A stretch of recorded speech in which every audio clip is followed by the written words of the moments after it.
പൂജയൊക്കെ കഴിഞ്ഞ സ്ഥിതിക്ക് എൻ്റെ മക്കൾ ഇവിടെ എല്ലാം ചുറ്റി കാണുക കളിക്കുക എന്താന്ന് വെച്ചാൽ ചെയ്. വിധു കിച്ചു നിങ്ങൾ രണ്ട് പൂജാരുടെ അടുത്ത് വരുന്ന പോയിട്ട് എല്ലാരും വാ, നമുക്ക് ഹൈഡ് ആൻഡ് സീക്ക് കളിക്കാം. ഞാൻ എണ്ണിത്തിരിക്കാവേ.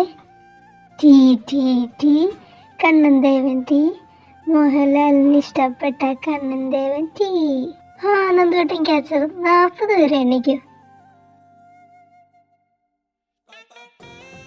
ബാക്കി കാര്യം പൂജാരി പറഞ്ഞ പോലെ ചെയ്യാം അല്ലേടാ? ആടാ, അങ്ങനെ ചെയ്യാം. എങ്കിൽ നീ അവരോട് അങ്ങോട്ട് വെക്കോ, ഞാൻ മുത്തശ്ശനെയും കണ്ട് കാര്യം പറഞ്ഞിട്ട് വരാം. ആടാ, ഓക്കെ, നീ പോയിട്ട് വാ. മണിമുറ്റത്താവണിപ്പന്തം നീരാട്ടുപോലെ. അയ്യോ,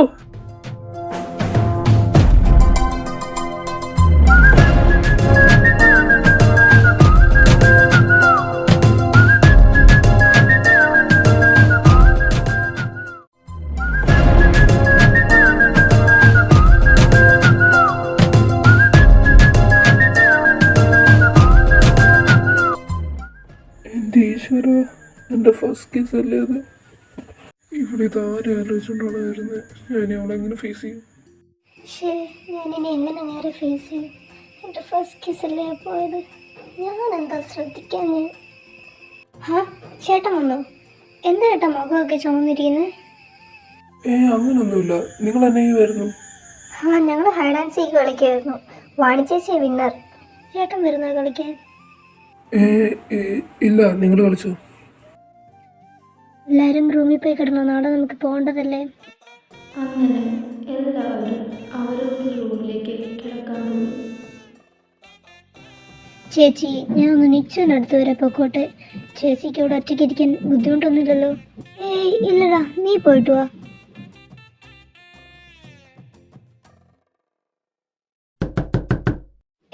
ഇവിടുത്തെ നേരത്തെ വന്നു.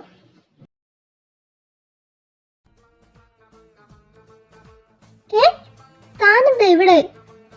അയ്യോ, കിടന്നലറാതെ, ആരേലും കേക്കും. ധ്വനി ഇറങ്ങി പോകുന്ന കണ്ടപ്പം ഞാൻ ഇങ്ങോട്ട് വന്നതാ. എങ്കി എന്തിനാ വന്നേന്നൊന്ന് പറ. അത് പിന്നെ ഞാൻ ഇന്ന് തന്നെ കണ്ടില്ലായിരുന്നു. അപ്പൊ പിന്നെ സോറി പറയാൻ വന്നേ. സോറി ഒക്കെ എന്തിനാ? അത് പിന്നെ ഞാനും കണ്ടില്ലായിരുന്നല്ലോ. അപ്പം തനിക്ക് എന്നോടൊപ്പം ദേഷ്യം വല്ലതും ഉണ്ടോ? ഇല്ല. പിന്നെന്താ താൻ എന്നെ നോക്കാത്തെ? എന്നോട് നേരെ ചോദിച്ചെന്ന് പറയുന്ന പോലെ അല്ലല്ലോ. ഇയാൾ ഇങ്ങനെ അല്ലല്ലോ സാധാരണ. അത് പിന്നെ ദേഷ്യം കൊണ്ടൊന്നുമില്ല. പിന്നെന്താ? അത് പിന്നെ നാണം കൊണ്ടാ?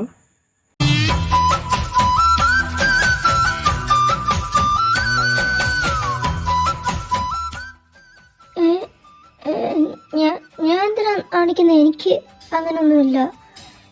ഇയാളൊന്ന് ഇറങ്ങിപ്പോകാവോ? ഓ ശരി. എന്തൊരു മനുഷ്യനാ, ഇങ്ങനെയൊക്കെ മുഖത്ത് നോക്കി ചോദിക്കാവോ? അപ്പൊ നമുക്ക് തിരിച്ചു പോകാൻ സമയമായി. ഇനി നമ്മൾ ഉത്സവത്തിന് 2 ദിവസം മുമ്പേ നമ്മൾ ഇങ്ങോട്ട് ഇനി വരത്തുള്ളൂ. അതിനിപ്പോ ഉടനെ ഉണ്ടല്ലോ. എല്ലാരും വാ, വണ്ടി കയറും. അങ്ങനെ 1 മണിക്കൂറത്തെ യാത്രക്കിടയിൽ അവർ തിരികെ തറവാട്ടിലെത്തി. എല്ലാരും പോയി ഫ്രഷ് ആയിട്ട് വാ, ഞാൻ ഉച്ചക്കത്തേക്കുള്ളത് ഉണ്ടാക്കാം. ശരി മുത്തശ്ശി. വാണിമോൾ ഏത് കോഴ്സാ പഠിക്കാൻ പോകുന്നേ? BBA പഠിക്കാനോ മുത്തശ്ശി? അത് തന്നെയല്ലേ വിധു നീയും പഠിക്കുന്നേ?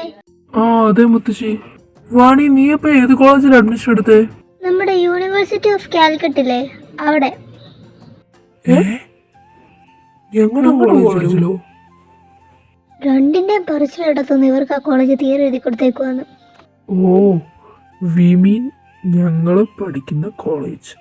ഹോ, എൻ്റെ ചേച്ചി എൻ്റെ ചേട്ടൻ അവിടുത്തെ സീനിയറാ. ഇനിയൊരു സീനിയർ ജൂനിയർ ലവ് സ്റ്റോറി കാണാമല്ലോ. മിണ്ടായിരിക്കടി അവിടെ. ആഹാ, ഇവര് 4 പേരും ഒരുമിച്ചാണെങ്കിൽ കുഴപ്പമില്ല. ഇവള് കേരളത്തിൽ ആദ്യമുണ്ട്, എനിക്ക് കുറച്ച് ടെൻഷനൊക്കെ ഉണ്ടായിരുന്നു. ഇപ്പൊ ഇനി ഇവര് 3 പേരും കൂടെ ഉണ്ടല്ലോ, അതുകൊണ്ട് ഇനി കുഴപ്പമില്ല. അതെ അതെ, എല്ലാ ഈശ്വരൻ്റെ അനുഗ്രഹം. ആഹാ, അപ്പൊ അടുത്ത ആഴ്ച ക്ലാസ് തുടങ്ങില്ലേ? അപ്പൊ നാളെ തന്നെ പോയി വാണിയും ധ്വനിയും കൂടെ നിങ്ങൾക്ക് ആവശ്യമായിട്ടുള്ള സാധനങ്ങളെല്ലാം മേടിച്ചു. മോളാണെങ്കിൽ കോളേജിൽ ആദ്യമായിട്ടില്ലേ? ഹാ മുത്തശ്ശ. ദേ മനുഷ്യ, നമ്മുടെ വിധുവും വാണിയും തമ്മിൽ നല്ല ചേർച്ചയല്ലേ? അതേടി, നല്ല ചേർച്ചയാ. നിനക്കും തോന്നിയായിരുന്നു അത്? ഹാ, പിന്നില്ലാതെ. പക്ഷെ രണ്ടും ഏതു നേരം കീരിയും പാമ്പോ. എന്റെടി, അത് ചില പ്രണയവും ഇഷ്ടമാക്കി പ്രകടിപ്പിക്കുന്നത് അങ്ങനാന്നേ. അതെനിക്കറിയില്ലേ. എന്തായാലും ഇവരെ രണ്ടിനെ ഒന്നിപ്പിച്ചിട്ടേ എനിക്കിനി വിശ്രമമുള്ളൂ. അതൊക്കെ അവിടെ നിക്കട്ടെ, നീ ഇങ്ങി വന്നേ, ഞാൻ ഒന്ന് കാണട്ടെ. എത്ര നാളെ ശരിക്കും കണ്ടിട്ട്. അയ്യടാ.